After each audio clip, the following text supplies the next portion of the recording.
নির্বাচন শেষ হওয়ার সঙ্গে সঙ্গে 4 ঘন্টা কি বিজেপি তৈরি হয়ে গেল বিভিন্ন এলাকায়, গেরুয়া আবির মেখে হাতে বিজেপি ঝান্ডা নিয়ে নেমে পড়লো রাস্তায়। আমরা অনেক বলেছি যে 4 তারিখ 12টার পর যারা বিজেপি হয়েছে তারা বিজেপির 12টা বাজানোর জন্য যথেষ্ট। না, বিজেপি তারা থাকবে না।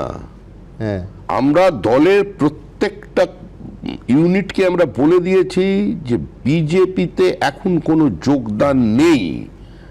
প্রত্যেক বিজেপি সংগঠকের দায়িত্ব হচ্ছে যারা ওই দুপুর 12টার পরে বিজেপি হয়েছে, আগের দিন পর্যন্ত যারা ফেসবুকে কদর্য ভাষায় আক্রমণ করেছে স্থানীয় প্রার্থীকে, তারা বিজেপির পতাকা তারা ধরছে, তাদের চিহ্নিত করুন।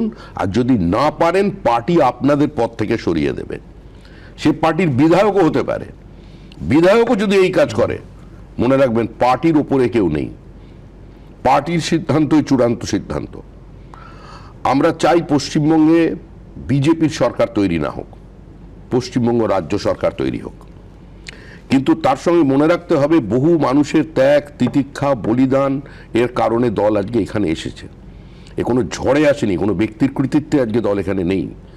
বহু মানুষের, যাদের নাম কেউ কোনোদিন মনে রাখেনি, তাদের জন্য এসেছে। সেটাকে কলুষিত করার চেষ্টা করা হচ্ছে একটার পর একটা। তুমি থামাবে কি করে? আমি বলছি তুমি বহু ছবি আমি তোমায় দেখাতে পারি যেখানে সেই অত্যাচারিত মুখগুলো মঞ্চে তারা সেলিব্রেট করছে বিজেপির আবির মেখে। বহু জায়গায় সেলিব্রেট করছে। রেলের তৎকাল উইন্ডো খোলে না, সেরকম তৎকাল বিজেপিরা থাকবে না। আমি দায়িত্ব নিয়ে বলছি থাকবে না।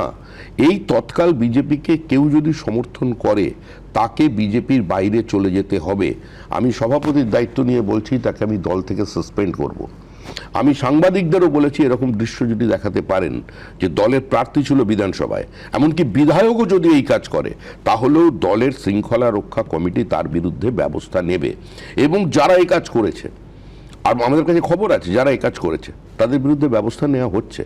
আমি নিজে ডিজিকে বলেছি, হোম সেক্রেটারিকে বলেছি। এখন তো সরকার হয়ে গেছে, এখন যা করবেন সরকার করবে, সরকার তাদের কাজ করবে। সরকার একটা হেল্পলাইন চালু করছে, একদম সেই হেল্পলাইনের নামও আপনারা জানতে পারবেন, আমাদের মুখ্যমন্ত্রী সেটা ঘোষণা করে দেবেন। পার্টি এর বাইরে যেতে পারে না। আমরা ওইভাবে সরকারকে নিয়ন্ত্রণ করতে করব না, কিন্তু পার্টির যেটা দায়িত্ব যে আমরা জমিতে কাউকে তৎকাল বিজেপিকে রাখবো না।